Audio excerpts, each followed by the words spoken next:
Welcome to Inspire and Move, the show that inspires you to create, connect, and grow.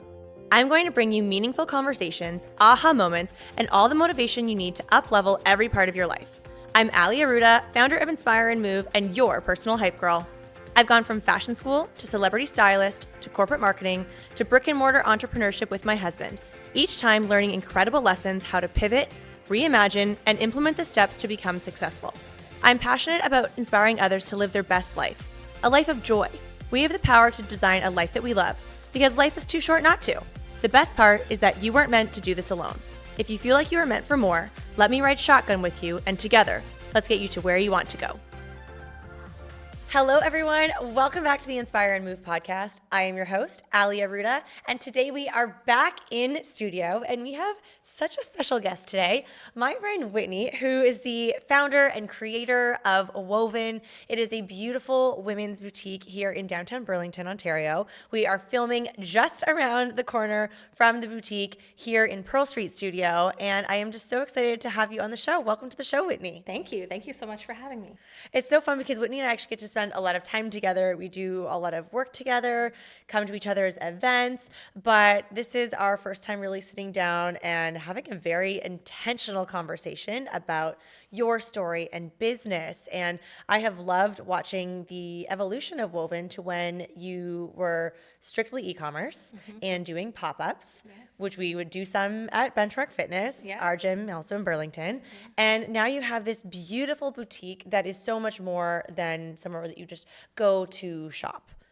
So before we really dive into that, I want to touch a little bit on your story before Woven, because I know you had a really robust career in corporate. I did. And so tell us, without going into detail of the corporate life, but just what that transition from a fulfilling, successful job in corporate to wanting to lean into something different for yourself and being able to create Woven. Yeah, absolutely. Great question. So I think for me, my love for fashion and style and passions and creativity really stemmed from when I was a little girl. And so I went to fashion school. I was in the industry for quite a few years, had the opportunity to work at buying offices for Holt Renfrew and Club Monaco here in Canada, which was fabulous.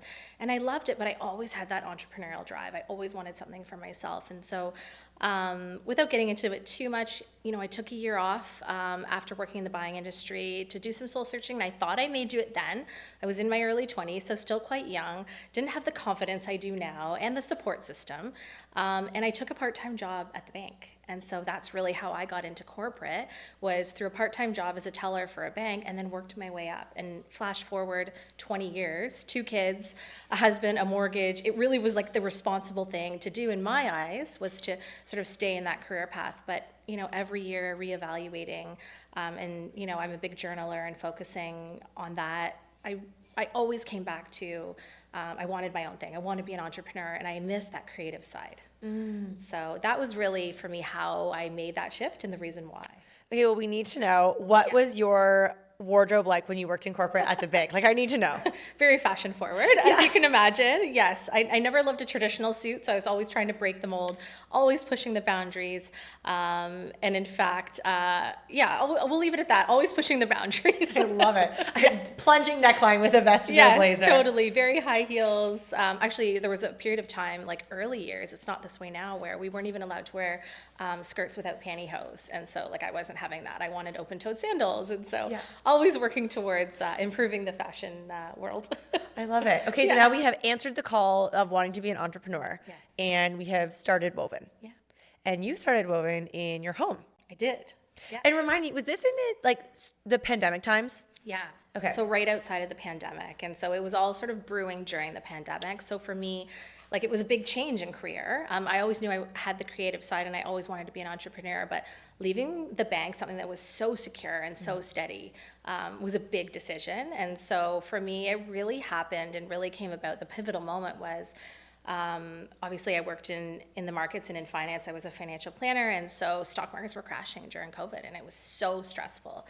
And I really found that doing something that you don't love, and then it also becoming really stressful, like very high stress, all of a sudden it was just this fire that lit inside me and thought, I can't do this for the rest of my life. I need to make this change. And so yes, it came about just outside of COVID.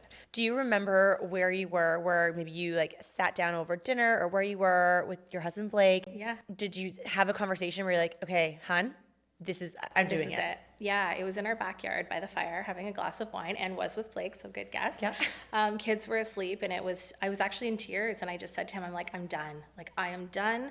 I feel it so deeply in my soul. I need to do this. It's now or never. And I always had this sort of fear in the back of my mind, maybe not fear, but this voice, this knowing, telling me, you know, for 40 years, you've done it this way.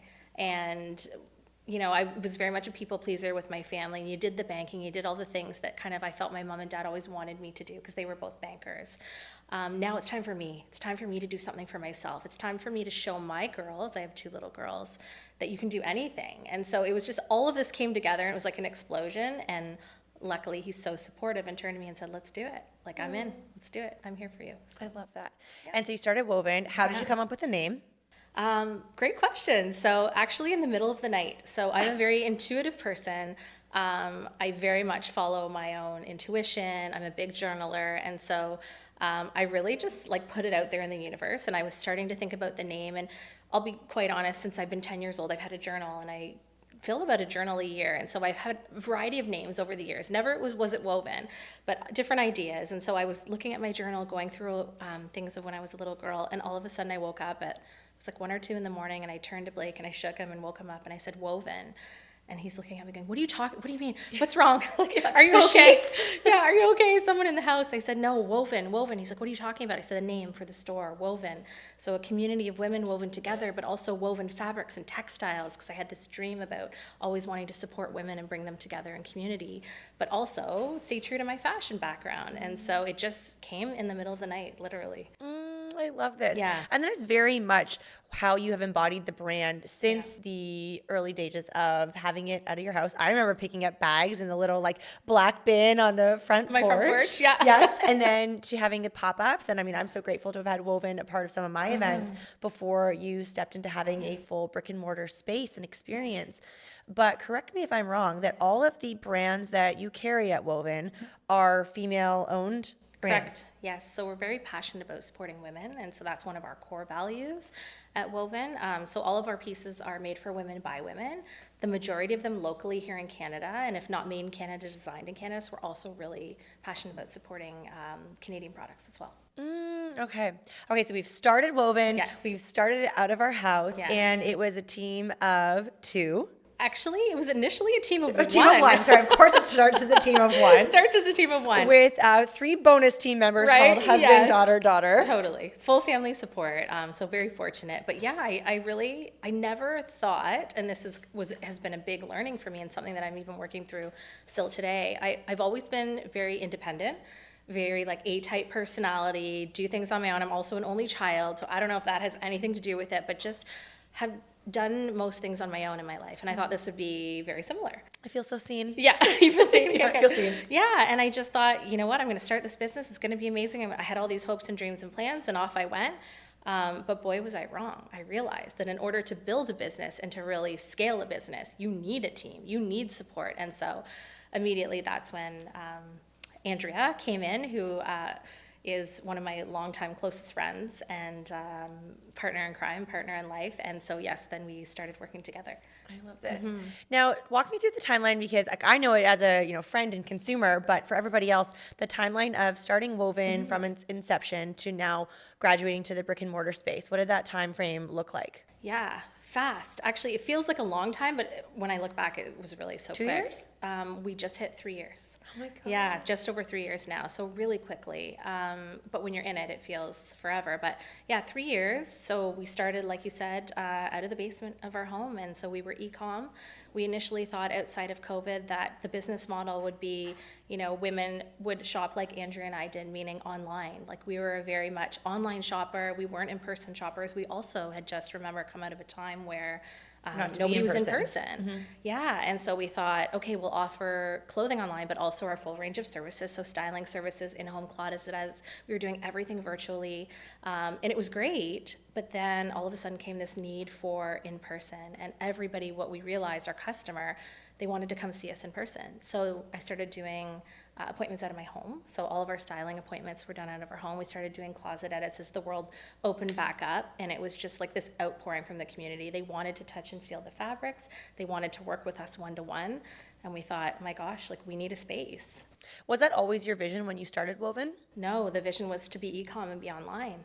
So initially, my husband has a career path where he travels a lot for work, and I have 2 little girls, and my thought was, I'll do online so that I can be home-based and be there more for the girls. Well, boy, was I wrong. I also have learned in entrepreneurship, never say never, because when you say never, you end up doing it. Yeah. So talk me Yeah. through the experience of getting the space that you're in now, which, we are neighbors in the historical area that we are in downtown Burlington. Did that come when you were least expecting it?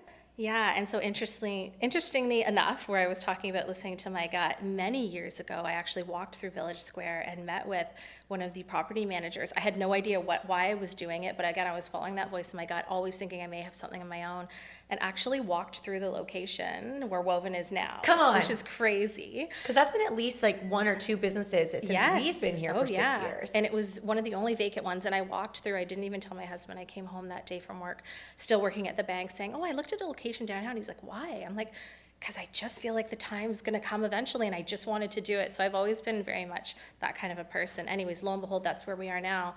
How it came about, again, very serendipitous, as most of my life seems to unfold, which was actually Andrea and I were hosting a client out of my home. She had a private styling appointment. We were working with her, and I had my 2 girls homesick from school.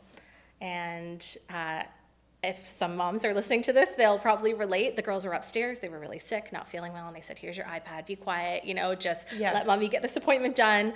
And one of my girls actually was sick to her stomach, came running downstairs. It was so embarrassing. And Andrew and I still laugh about this moment to this day. And I looked at her after the woman had left, who was lovely. And I said, that's it. It's time. We need a space. The next day, got in my car, drove down to Village Square in Burlington. And that same unit was the only one available. And I said, I'll take it. Like, that was it. Just so meant to be. Yeah. I love that. Yeah. Are you a woo person? Like, do you believe in spiritual manifestation? Yes. Me too. And I think probably, has that changed as an entrepreneur? No, it's gotten stronger. It's gotten stronger. Yeah, I believe in it more and more. Yeah. Absolutely. Okay, me too. 100%. So you get this space. Yes. Now what is your vision for the space? Yeah, so my vision was always very much to be different than a traditional clothing boutique. So I never wanted it to be that traditional brick and mortar. I wanted it to be a space where we could host events, where we could have styling appointments with customers, where it could be very fluid so the racks could move around, roll in and out. I knew I wanted to host private events and let people rent out the studio and use it. So I built it with that in mind, very much with that studio feel. It's so true. I mean, we've even talked about that with podcasting, how it's such a great space to host for podcasting or just like making content, which you do so beautifully now in the space and the events that you host. And was that always a vision in terms of the community component? Was that always part of the vision for Woven? Yeah, for sure. And even when we were e-com, we did our launch for Woven actually locally at the Pearl Hotel here in Burlington. And we brought all the clothing down. We did a big launch opening party. So we were even launching in our community, even though we were online. Community's always been number one for us. They support us to no end, and so we find it really important to support them as well and give back. So that's also another part of our values. And you have a whole additional wing of quote unquote services at Woven or experiences when it comes to events that, I mean, I've made beautiful floral arrangements with my mom for Mother's Day at Woven, or different talking points that you'll create that will be more about like creating a curated wardrobe or editing your closet. Yes. Were those also things that you had visions of? Yes. So offering services to support women was always the goal. And number one with Woven is we are a community of women, and we want to make women's lives easier. We want to support them. We want to help them to feel great in their skin. I truly believe to my core, what we wear is a vision board for our lives. And so I really believe that in my bones. And so I want to emulate that to our customers and provide a space where they feel safe and comfortable.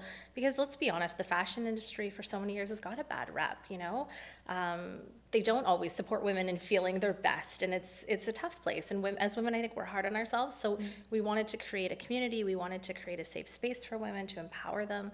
And I think we do that through our events and our services that we offer. So. Absolutely. And you do such a wonderful job of sharing the art of a curated wardrobe and a capsule collection. And I feel like that is very much part of your brand and something that you share through your events and through your content. How has that impacted the community that Woven has created?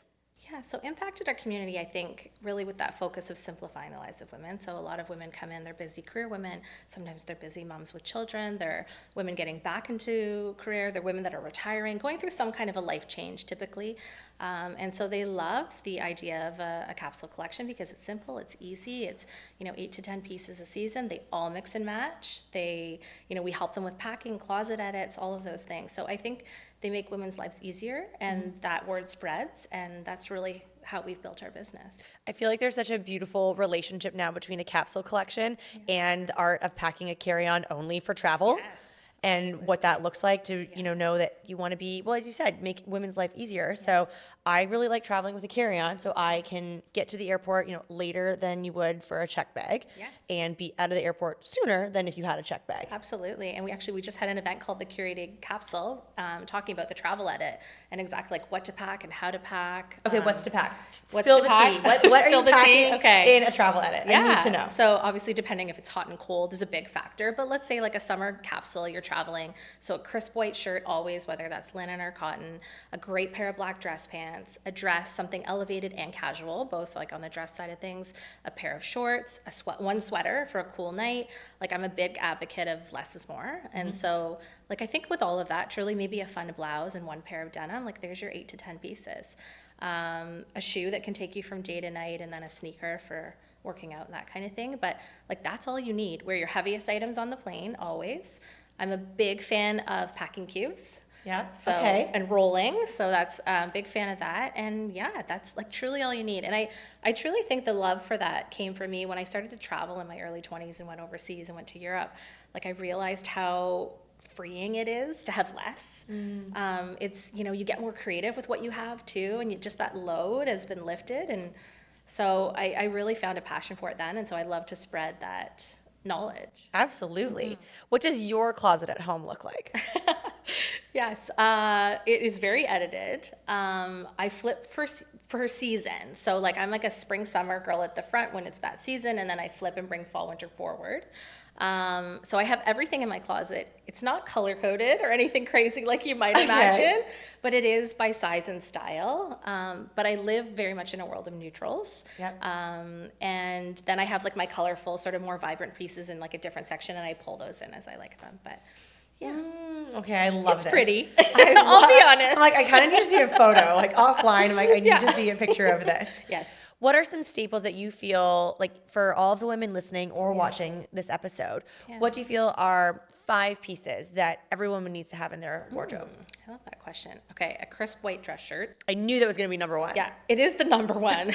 It's so versatile. And again, like dressing in a capsule way of like a capsule collection, pieces that are multifunctional are super important. So a great white dress shirt could be a swimsuit cover up. It could go with denim. It could be a dress with a belt. It could be like, there's so many ways to wear it. You could tuck it in, untuck it, wear it with a sneaker. So yes, a crisp white dress shirt, a great pair of black dress pants, like pants that you put on and you feel incredible. A great pair of denim for sure. I won't do accessories because I would say shoes, handbags, and jewelry fall in a whole other category. A great pair of denim, a great knit sweater, a really fun blouse, and I'm going to go to 6 and say like a great dress, something you can throw on and just feel beautiful in. Okay, my next fashion question. You are going on this holiday. You've packed your carry-on. What are you wearing to the airport? Like, how do you feel about airport style? So airport style, I love to be comfortable. Like short flight, long flight, I want to be comfy. I'm usually traveling with 2 children, so I don't have time to fuss, but I love comfort. So like one of my favorites is like a lounge suit. So we have one by Spanx right now, which is like a zip up, like tracksuit, but looks elevated. Like I like to look put together and look stylish and fashionable, but comfortable. So yeah, like a lounge suit or like a romper with your heaviest sweater over top, sneakers. I have definitely worn Yeah. my woven romper with a Yes. heavy sweater and like Yeah. really chic espadrilles. Yes, That I was like, perfect. I am so comfortable. I'm wearing my heaviest sweater, but I also feel like I look chic. Yeah, absolutely. And I feel like you could add like a bold lip, some accessories. Totally. And you can take, it's probably like anything. You could wear the Yeah. exact same sweatsuit. Yes. Like you could wear oversized dad sweatpants. Yes. But you pair it with like a certain top and a certain sneaker. Yeah, it's all about the styling. Could look one Really way. is. Totally. Yeah. Okay, I love this. So you were deep in fall preparation. You're buying for spring right now. What is the buying experience like for you? Yeah, so all of our buying we do locally here in Canada, which is really nice. And so we buy from women-owned led agencies as well. As I mentioned earlier, that's a core value for us. But we do most of our buying in Toronto, Vancouver, and Montreal. So it's busy. We receive the season that we're in. So right now, for example, we're receiving fall, but we're buying for spring 2026. So we buy 6 months ahead, which is really fun. So right now we're seeing all the spring trends and everything that's coming up. And everything at one time in the fashion industry. So you're buying and receiving, and then we'll have a lull, and then you buy and receive. So in spring, you'll be receiving spring and buying for fall. What are you seeing right now for spring? Ooh, I mean, yes. I know I've seen some stuff on your Instagram stories, Yes. but for those people that are new to woven, tell us like what we can look forward to. Yeah, so some of the trends this season, stripes are sticking around big time. Browns are working their way in. So grays are kind of being weeded out. Browns are really coming in all shades. So like dark browns, caramels, chocolates, taupes. We're seeing polka dots are back, which is really fun. You'll even see them sprinkled in for fall a little bit this year, but polka dots are I coming feel back like polka dots big. have been here even for the summer, like very like Yes. French girl, Europe summer. Totally, yeah. Okay. So stripes, polka dots, bows, big time, but in a way, so like done on a sleeve tied or like a blouse, bows in the back, like lots of bows and string details, cinching. So if you remember from the 90s, like cinch skirts and all Yeah. of those kinds of things, we're seeing a lot of that. Bubble hems working their way in, but less in terms of like, so some of the skirts and dresses we've seen, but also bubble hems in coats, like in the back of a cropped coat, things like that, or in blazers. Yeah. Oh, I love this. Yeah, it's fun. Is there one that you are the most excited for? What am I most excited for? I think the resurgence of some of like the browns and those earthy tones. We've had a lot of like the cool like blacks and charcoals and grays. So getting back into some of those warmer tones is fun for us. I'm a bow girl, so I love bows. What else? That's pretty much it, I think. Yeah. It's always so much. I think that's so fun about fashion and even the cycles that you go through. Like I always use leopard print as the example Yes. that it's really in, and then you go Yeah. through a season where you're like, oof, no, like an X&A on the leopard print, but don't worry, it'll be back. Right. Or if it's like leather pants and these Yeah. things that I feel like when it comes to closet editing, there are certain things that you want to weed out, but other things I was like, I feel like I just need to put you in the back corner because you are going to come back, Absolutely. hopefully Yeah. in a similar style. Yeah, absolutely. I love Yeah. that. Okay, so I want to transition to your journey as an entrepreneur. Yes. Have there been any unexpected lessons that you've learned along the way? Oh my gosh, yes. So And we many. could go positive, Lots. negative. Yeah, lots. I think a positive and a negative together. One that stands out the most for me is, and I touched on this a little bit earlier, is you can't do it by yourself. And that was like a really big, really hard thing for me to learn, but has become such a positive experience. And so big learning for me is most of my life, I've just take things on myself. I haven't been great at delegating, and I've had to learn that you just can't scale your business that way. So the positive is that now we are building a team, and we're really finding the right people to fill the right positions and places in the company, and that's so freeing for me. And to see their growth and to see Woven grow with the right people and the right team has been really exciting, but it wasn't easy in the beginning. I can appreciate that, and I Yeah. can very much identify with that. Yeah. I'm in a transition myself with my role with Benchmark, Yes. and it's in one hand, it's like kind of emotional of letting go of things that maybe you're really in love with, or you're really passionate about, or really good at, Yes. but know that if you want to grow and scale, you can't do everything the same. No. And that's, I think, business and life in general, that if you want to grow, you can't do what you're already doing. You need to do different things. Yeah, and it's hard to trust as well. Like I realized through all this growth that I do have some trouble trusting. Like, right? do you have too. trust issues? Right? Yes. Probably. Yes, I do. Right? It's really hard. And you trust yourself, you'll know you'll get it done, but trusting that other people too. And if they don't do it just the way you would do it, that's okay too. Yeah. Right? Like Learning it's all right. moments. Yeah. Right? So what is this opening up for you? Like, what areas can you start focusing on or grow into that you're really excited about that maybe you haven't been able to previously? Yeah, good question. I think really working on the business. And so instead of, I found the first couple of years I've really been almost like in the weeds, in the throes of like the day in and the day out and that grind, and that hard work that comes with starting your own business from the ground up and from your basement and all of these things. But now I can kind of sit back and have a bit of a bird's eye view. And that's where it's so helpful in scaling. And I'm really trying to focus on setting aside a few hours a week of having that almost like planning time for the business where, my phone is off, I'm not on email, I've limited distractions, and I can really look at, okay, where are we going, where are we headed, what do we, like that strategic planning. And I love it and I really enjoy it, but it was hard to get in the first few years. But now that I've got everybody's, and the team in the right place, I have the ability to do that. So it's exciting. Thank you so much for listening. If you loved this episode, it would mean so much to me if you took a few seconds and shared this on social media, sent it to a friend, or left a 5-star review. There is power in community, and I'm so grateful to have you part of mine.